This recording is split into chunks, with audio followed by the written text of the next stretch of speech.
Keto and crime, keto and crime. We uncover the grime on keto and crime. Keto and crime, keto and crime. Now is the time for keto and crime.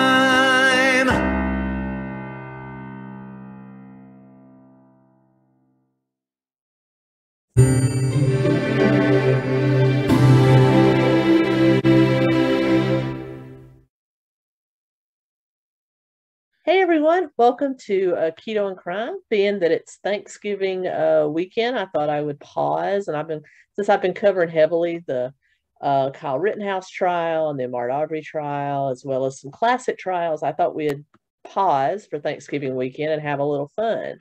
So I have here my good friend Jim Hall from Atheist Edge, who's sporting a brand new high and tight haircut, which I'm loving.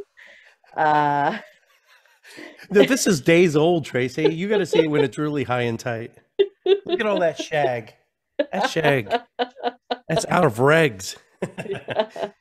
But you've seen us do our top 25 horror films of all time. You've seen us do Alfred Hitchcock, and now we are going into the other master of horror, Stephen King, and doing our top 10 Stephen King movies. The rules that we laid out for this are it has to be a work based on either a Stephen King novel or a short story. And those are the only rules.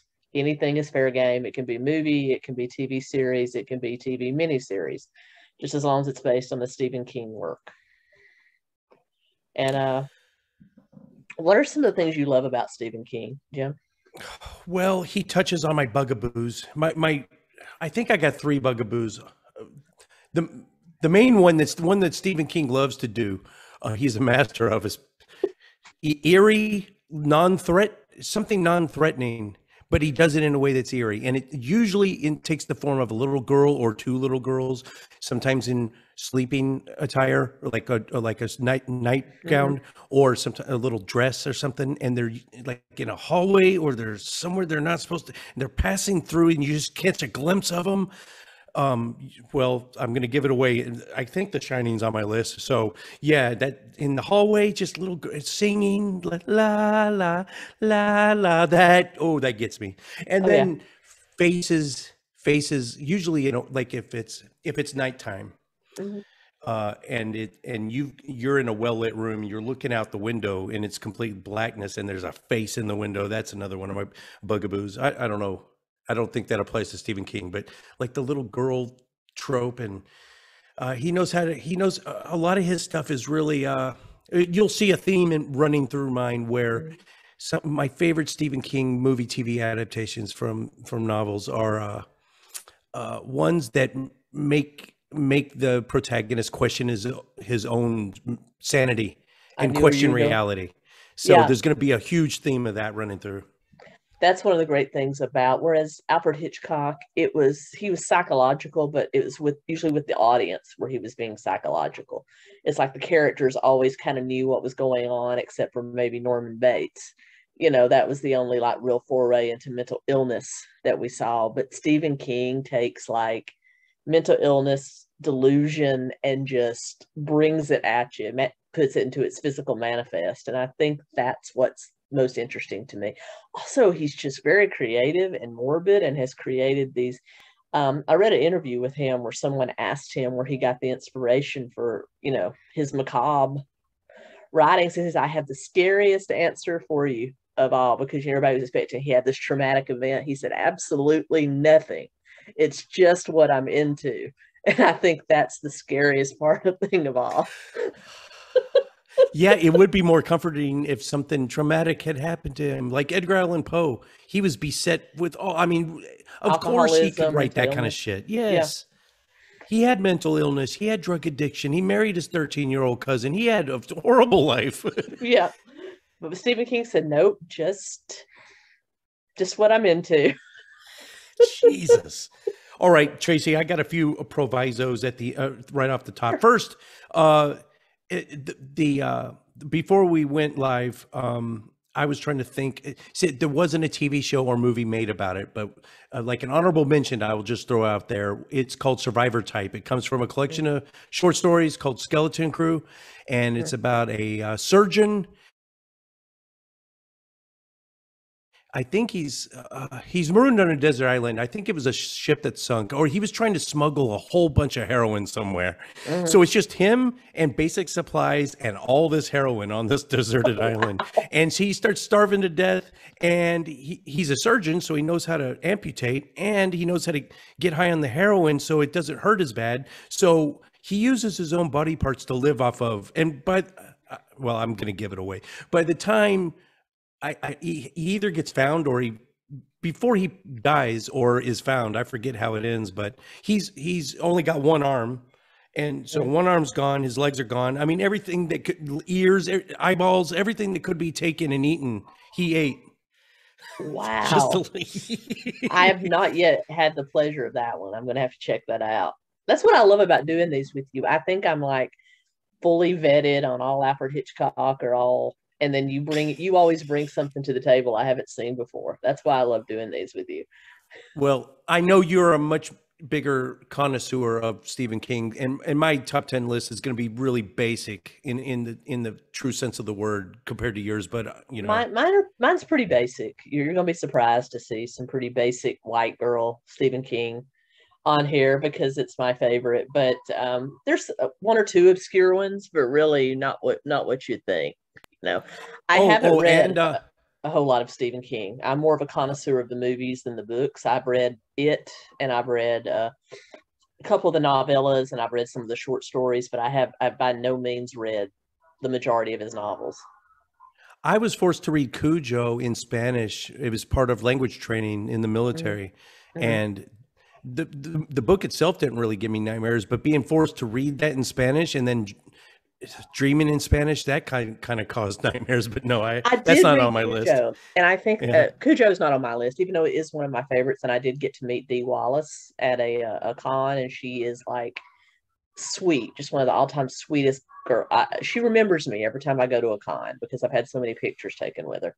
And one thing that always amazed me about the book is in the book, it's alluded that yes, 𝐻𝐿𝐻 is actually possessed by whatever demon is haunting that small Maine town. You know, the Dark Tower. I thought it was just rabies.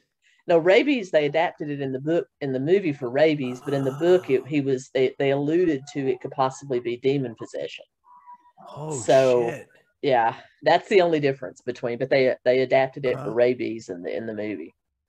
Oh, and the other thing is, Misery's not going to appear on mine, and I tried so hard to fit it in the top 10. I just couldn't in good conscience fit it in, but I guess that's another honorable mention too, because in our top 25 horror films, Misery was on your list, and it reminded me, and I went back and watched it, and damn it holds up. But I wanted it to make my top 10 list, but it didn't either. Surprisingly, it's on my top horror movies of all time, but it did not make my top 10 Stephen King because there's so much Stephen King. I mean, it's probably 11 or 12, to be quite honest. But I think if you're just concentrating on Stephen King, there's so much other that I'd rather talk about than Misery, even though it's one of my favorite all-time horror films. But let's get started. Ready to get cracking? Yeah. Yeah. Let's start with your I went first last time. You start. Okay. I will start. My number 10 is Gerald's Game. It is based on Gerald's Game, the novel published in 1992. It is literally the story of this woman named Jessie who goes off on this romantic weekend with her husband, Gerald. They decide to get a little adventurous in the bedroom, so he handcuffs her to the bed, and then he has a heart attack and dies. And so the rest of the movie is her dealing with her personal demons, and you're never sure what's real. She sees her husband get back up. She's talking to her husband. She's talking to her father who sexually abused her. She's seeing this man called the Moonlight Man that's coming into her room, which a lot of people say is death coming for her. And it's just in her head the whole movie, and you don't know what's real. You don't know what's fantasy. damn and it. it's I've just seen in it. there. Oh, that was such a great movie too. You got me wanting to rework my top 10 already. That was a good movie. Yeah. Yeah, My if you number want, 10. go Oh, ahead. go ahead. Go. No, no, no. I was just gonna say that one is very stereotypical Stephen King in your head and in their head kind of horror. My number 10 is Secret Window. And I think there's only one one. I forget what year it was made. The one with Johnny Depp. I don't think there was an earlier one. There might have been, but the one with Johnny Depp. And I relate to Johnny Depp, especially in roles like this, because he and I both suffer from an actual disorder called prosopagnosia, and it's very awkward and it's very embarrassing. It takes me 6 or 7 times when I first meet someone. I have to meet them 6 or 7 times, like literally, before I can put the name with the face and remember who they are. And he has the same condition. And you can imagine how awkward it makes, cocktail parties sometimes. Yep. You're like, we just met last week. Oh, man, I'm so sorry, and I got to explain myself. But and this starts that running theme that are all throughout mine, and it's. He doesn't know if towards the end he starts realizing this guy played by John Turturro, this guy that comes up saying you stole my book from me, you plagiarized, and it turns out that dude. So it's turns out Johnny Depp is the paranoid schizophrenic and John Turturro doesn't even exist. Oh, and wow. Then he questions his own reality, and Yep. it's like Shutter Island, like Yep. that, like. Is he really a federal marshal, or is he a insane asylum patient? Yeah, it's a good one.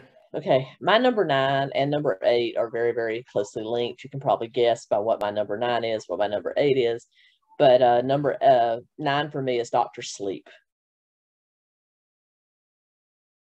The 2019 adaptation of Stephen King's sequel to The Shining. Whereas in The Shining, you were left, even in the book, which is one of the novels I have read, you're left not quite knowing if it's somebody's psychosis that you're dealing with or if the hotel's actually haunted. Dr. Sleep turns that on its head, and absolutely it's haunted and there's other stuff going on. It picks up with Danny, the boy from the original Shining, and takes on his life, as well as going into kind of vignette of other stories related to the hotel until they all come crashing together in the final story, and you see how it all ends up. It's excellent.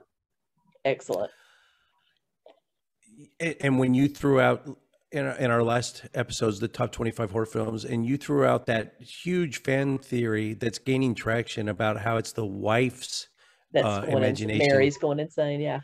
Yeah, dude, that throws a whole wrinkle in the whole movie. You have to go back and it's not one of those just fan theories they pulled out of their butt. I mean, that you go back and watch the movie, and it totally could have been written that way.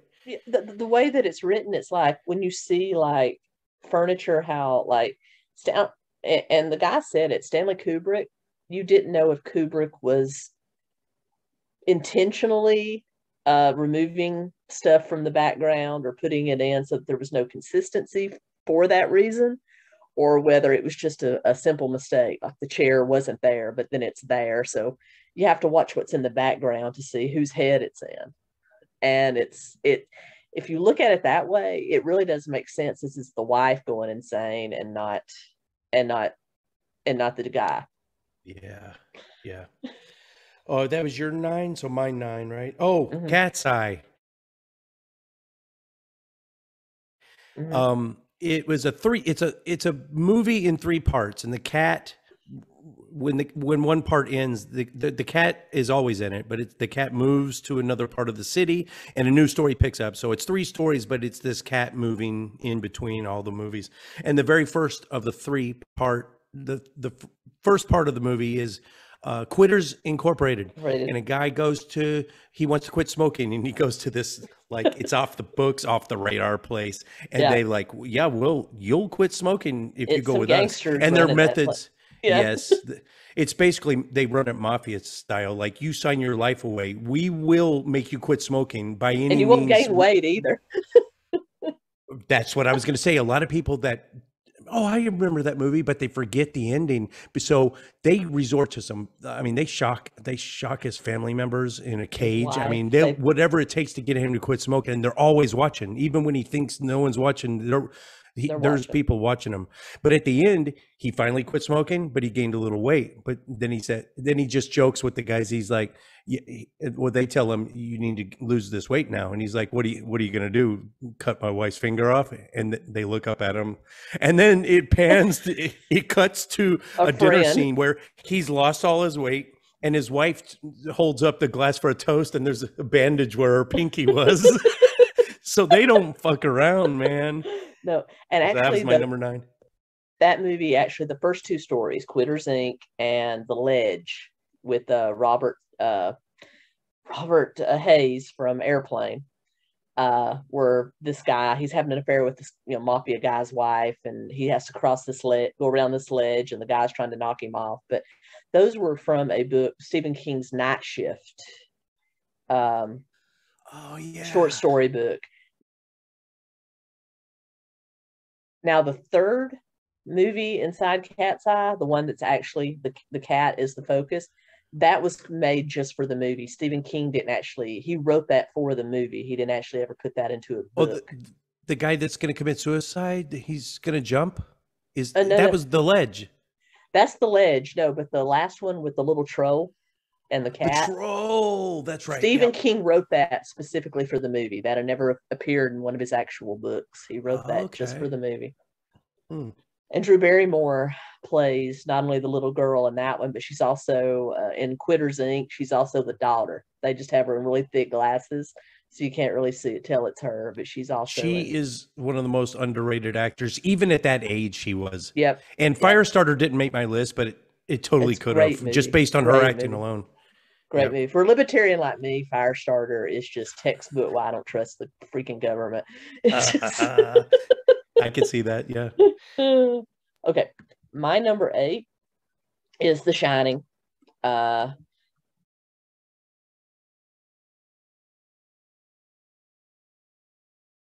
it goes right along with Dr. Sleep. We all know, classic of the hotel in Colorado that's haunted, or it's a journey into insanity, however you want to look into it. And you slowly see this hotel take over and possess Jack Nicholson's character, who's just there to write a novel. And you've seen it, the blood coming out of the elevator, the 2 creepy little girls at the end of the hall. Come play with us, Danny.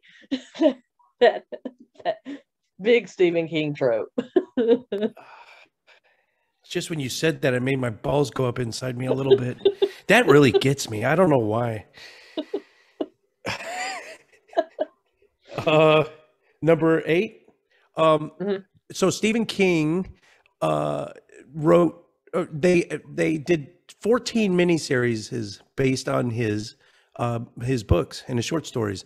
And out of the 14 miniseries, I've only seen one, but that one really had an effect on me. And I haven't seen the other 13. I don't know if they're good or not.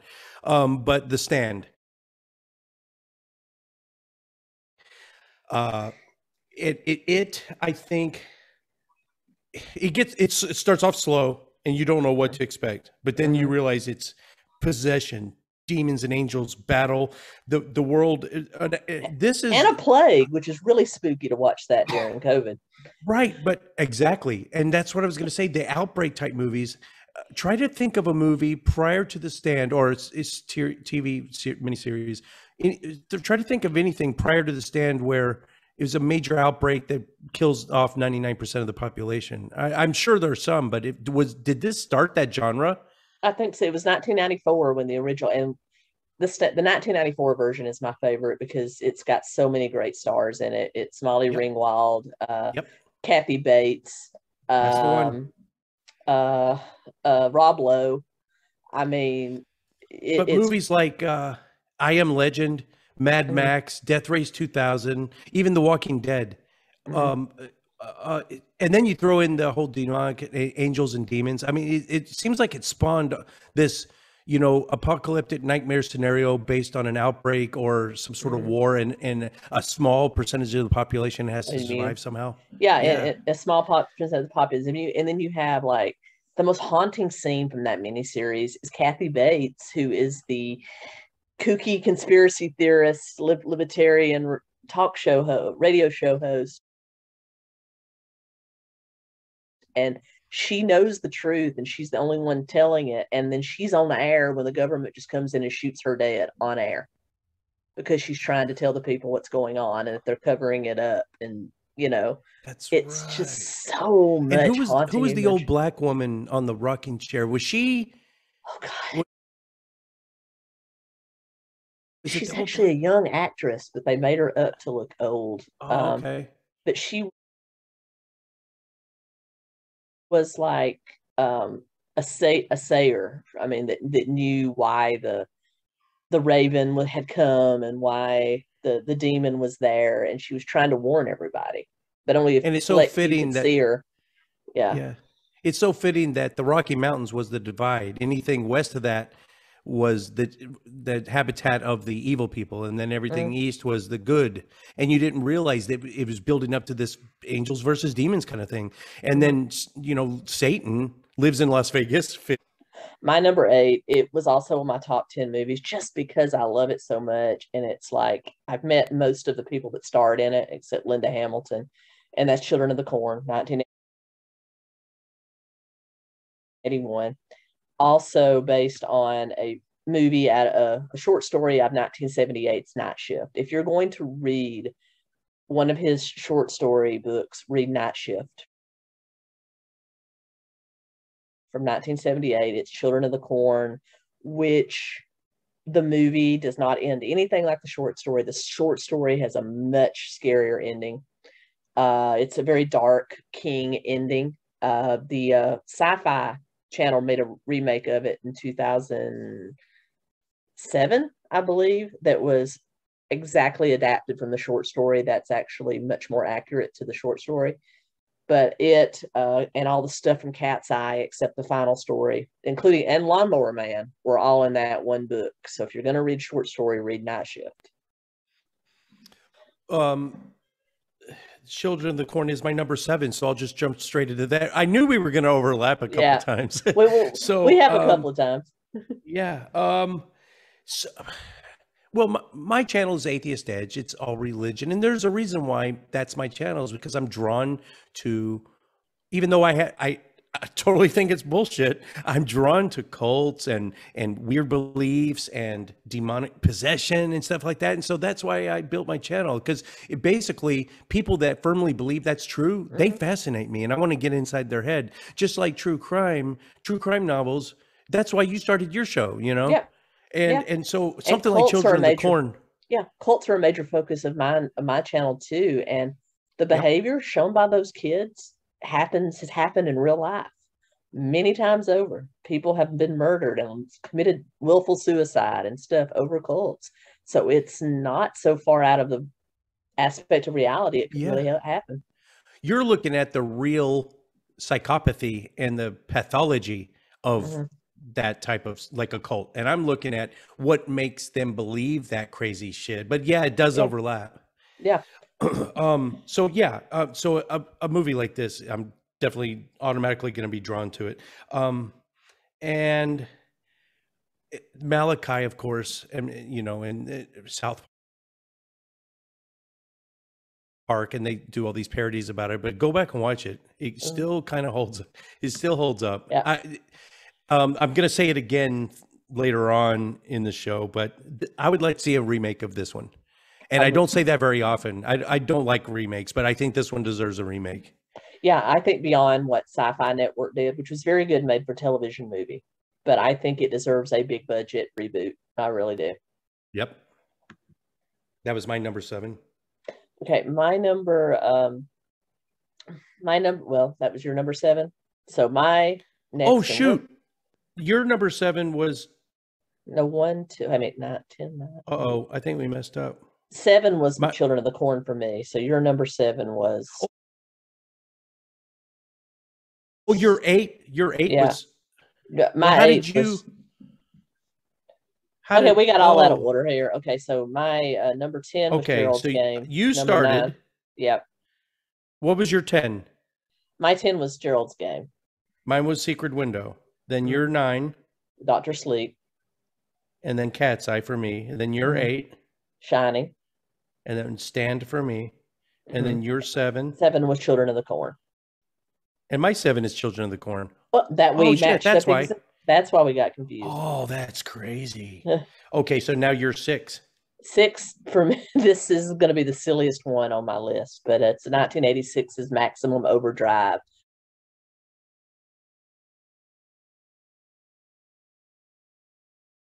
Also from a short story in Night Shift, basically about demon-possessed vehicles, trucks, and large work equipment that traps this group of people in a diner and terrorizes them. And it is so campy. Emilio Estevez is in it along with some others. It is campy. Stephen King actually directed this one. And I think that's one reason that it is so near and dear to my heart, because he did it his way. And as campy as it is, and as bad as it has a rating on Rotten Tomatoes, I love it. And it's just one of those that endears itself into your heart. If you haven't seen Maximum Overdrive, check it out. My mom made me read it in high school, and I was like, Mom, this is rubbish. I finished it, but I was like, why did you make me? That was stupid. And then People Magazine, it was voted worst Stephen King movie of all time. And he directed it. And he directed it. Oh, that was the only one he actually directed himself. And that's People Magazine. Actually, I remember this. They said, stick to writing, Stephen, because you can't direct. It was campy. That is so funny. Cheesy, it's on your list. But it's just, it's like Children of the Corn. As campy and cheesy as it is, I love it. But if you're watching it with some friends, with some popcorn, and you're making a Mystery Science Theater 3000 out of it, I can see, baby. Oh, yeah. Right. Yeah. Let's see. My number 6. Oh, speaking of campy. Okay. And this is, I said I was going to mention it again, that this one needs a remake. This one definitely needs a remake. In fact, I mean, because Silver Bullet.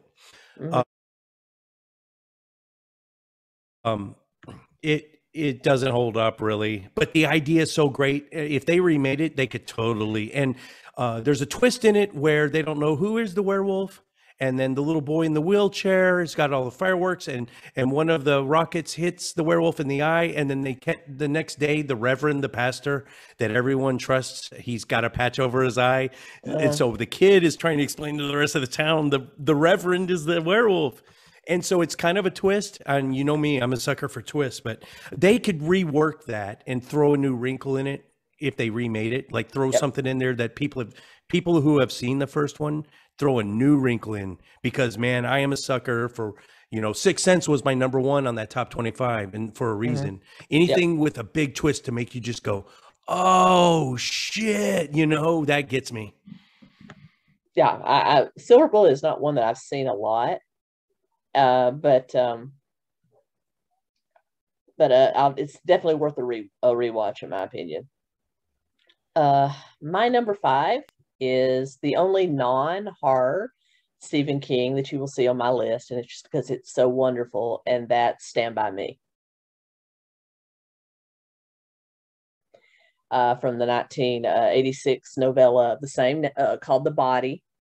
And it's just, you can't say too much more about it. Jerry O'Connell, Richard Dreyfuss, Will Wheaton, River Phoenix, Corey Feldman, Kiefer Sutherland, all-star cast. Just a wonderful, wonderful coming-of-age movie. Yeah, it should be. I mean, it's so well written, and it's well acted. And who's the guy from Jaws that does the narration throughout it? Richard Dreyfuss. Yes, he makes it funny and powerful. Yeah, it was a good movie. And that was actually very closely based on Stephen King's own growing up, which is why I think it's so good. It's like Misery. Like, even though Misery is not on my list, Misery was Stephen King's own fear of an obsessive fan. And so I think that's why when he gets personal, they get good. Yeah. And a lot of his, I think it was in here. Yeah. Secret Window is a lot of Stephen King's books slash movies are starts out with a writer who's struggling from writer's block. Yeah. Same with And the it's The staring Shining. at a yeah, The Shining. Shining. Yeah. Yes, that's a huge theme. Speaking of, was this my number 5? You're number 5. The Shining. And of course, the bugaboos, the little girls in the hallway, and questioning your reality. It's got everything. It's got everything. It's a cornucopia of all my fears and things I love about a great movie. It's got twists. It's a question. He questions his reality. He questions his sanity. There's that alternate idea that it's maybe his wife that's dreaming it all. Is it really happening? Is he a ghost? Has he been in that and his family members don't even exist? Mm-hmm. You know, was he really hired to stay? I've never heard of a hotel, maybe up like Vermont and Maine, where hotels close down for an entire season, where they hire a person or his family, just sit there and just make sure the pipes don't crack and freeze, or that the electricity doesn't go off and all this stuff. Yeah. It's that plunge into insanity. Yep. Yeah. That was my 5. My number 4, It, 1991, the original It. The novel, one of the novels I read, very disturbing. The story of this alien / demonic force that comes out every few years, takes the form of your greatest fear, and an It for these kids in Derry, Maine, just happened to be the scariest clown to ever walk the face of the earth, and Pennywise, and Tim Curry, classic job as the clown. I will never reach into a sidewalk grate for the reason that I saw it, and I hate clowns to this day. Everyone forgets he was the clown in it. He was Pennywise. You know, everyone remembers him from, Rocky Horror Picture Show, or I totally forgot that he was in the original. Wow. And it's just great because it's two perspectives. It's the kids, and then they've had to fight it again when they're adults, minus the one that died, that committed suicide as a result of it. So what was wrong with what was wrong with the remake? Did you like it? Oh, I like the remake. It's just that the miniseries from 91 was the most near and dear to my heart, just because it was the first one that I saw. Have nothing against the remake. The remakes were excellent. I saw both of them. I thought Alexander Skarsgård did a wonderful job as Pennywise, and the makeup was totally different. I think the special effects in the new ones were much better than the miniseries. At the end, when they're trying to finally vanquishing it, it got a little cheesy, real cheesy. But based on the way it built up to that, I can forgive it. But the movies were great. The remakes were great. I have nothing against them. My number 4 is Running Man. Mm-hmm. I think that movie, correct me if I'm wrong, I can't think of an earlier movie. So this one had to be the one that spawned games like Ready Player One, Hunger Games, Squid Game, even anything where it's usually rich people that are in charge, or powerful people, and they get low lifes, peasant type people to duel to the death for our pleasure. Isn't this kind of the thing that started all these Ready Player One and Running Man, Ready Player One? Running Man was definitely one of the originals. Ready Player One, Squid Games, Hunger Games, Battle Royale. Yeah, definitely. Death Race 2000. I think that came out before, but that's more. I guess maybe Death Race 2000 scooped them. I don't know. So Running Man really popularized that genre, and I don't think a lot of these movies would even be around if it weren't for it. No, definitely not.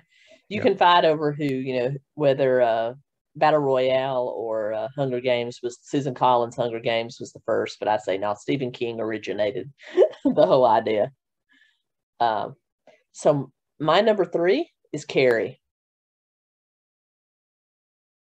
from 1976, classic. There've been several remakes that are all very decent. Nothing against them, but you can't beat that original Sissy Spacek performance. One of the first times I saw full frontal nudity on a female in my life was Carrie.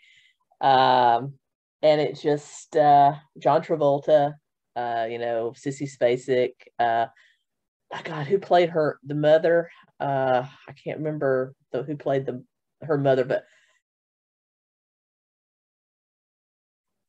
right off the top of my head, it just escaped me. But her mother, like the actress, is just pure insanity, religious insanity, and just excellent. Just it starts out as this slice of life teen coming of age movie, and then it pivots really quickly.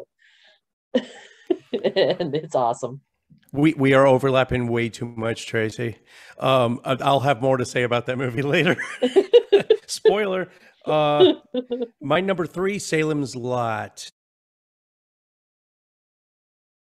I think there was a remake. I'm talking about the original. I forget when it was made. And we already talked about it in the top 25 horror films, but it's the Nosferatu, the real vampires, and taking over the town. And when you think of how vampire, if they really did exist, they would look like this and they would act like this. They wouldn't be the sequined and shimmery and androgynous. We've already talked. We wouldn't have been down that road. These are the gruesome graveyard vampires. What vampires, if they actually existed, would probably be like. They would stink. They wouldn't be attending masquerade balls. They'd be living out in the cemeteries. Exactly. Yeah. Exactly. Yep. So I will tell you, my number 2 and my number 1 totally overlap with what you've already done. So my number 2 is The Stand. We've already discussed it, and number 1 is Cat's Eye. Our brains are just so alike, man. We're on the same wavelength today. So, but what I'll do, I'll throw in an honorable mention since we've already discussed The Stand and Cat's Eye. So my first honorable mention is Christine.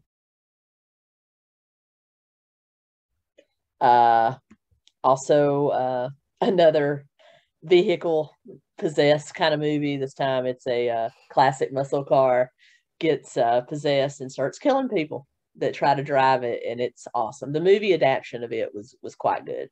So that would be my honorable mention for that.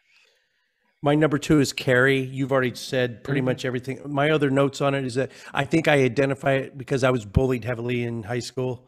And so being mocked and scorned like that, I identify with that really closely. And movies like in my top 5 all-time favorite motion pictures ever is still First Blood. I think it's probably my number 2 or number 3 movie. The movies where you just someone just wants to mind their own goddamn business and you push them a little too far. And that's why I think Carrie. And a nod to Firestarter. It's the reason Firestarter isn't in here, because I think there's a lot of similarities there, and Carrie is just the better of the two. Yeah. And everything, like you said, it starts off and then it takes a hard right turn in the middle of the movie. Oh yeah. And if you can imagine watching that for the first time back in the 70s, the way it made people probably freaked the hell out. Oh yeah, I'm sure. I'm sure when they first started adapting Stephen King movies, it was probably, I think I want to say Carrie was probably one of the first big budget adaptions of his movies. I think because it came out in 76. So I want to say it was probably the one that kicked it all off, if I'm not mistaken. And they used real pig's blood in that scene. Yep. Which nowadays it would be, fake, but they used real blood for that. Ooh, you couldn't get away with that anymore. They went and got it from a slaughterhouse. And oh shoot. Okay, so you already did your number 1 and 2 because there was overlap, right? Right. Well, I'll give you another honorable mention for number 1, and that's Dolores Claiborne, another tormented soul. Kathy Bates again reprises very similar to Annie Wilkes in Misery, a woman that is suspected of killing her husband, but then you realize that he wasn't so innocent and she has a lot of tortured demons, and just another tortured soul kind of movie.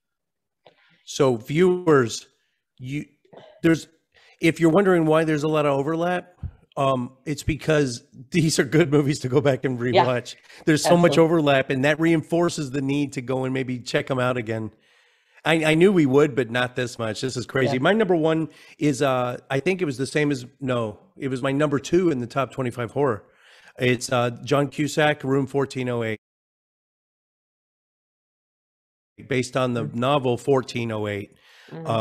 I went into depth about that if you want to go back and look at it. But I think the entire movie takes place in a hotel room. I don't think it goes outside the hotel room. And it just gets deep into John Cusack's mind. And again, questioning his reality, questioning his sanity.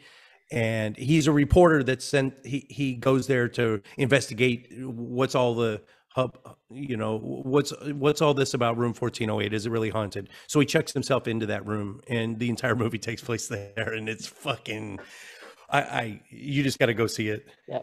It's good.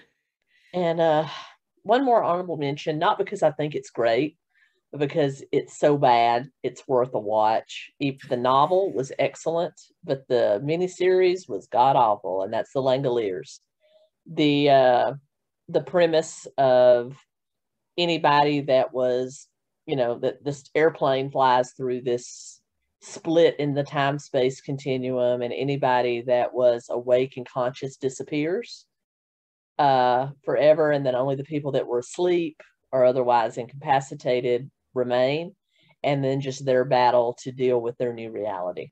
And the adaptation of it was horrible, but it's worth it. If you like cheesy bad, it's like one of those, you just have to watch it. It's that very premise is awesome, though. Yeah. Maybe they should remake that one. I haven't seen the original, and I am not going to go back and watch Maximum Overdrive, Tracy, but I might give that one a shot, even though you say it's cheesy. Yeah, Bronson Pinchot, who was Balky Bartokomous from Perfect Strangers, 80s, the sitcom. He was in this, and he did an excellent job being campy, just like he always is. But he was a villain, but it came off as so campy. That's one of the things that made The Langoliers so great.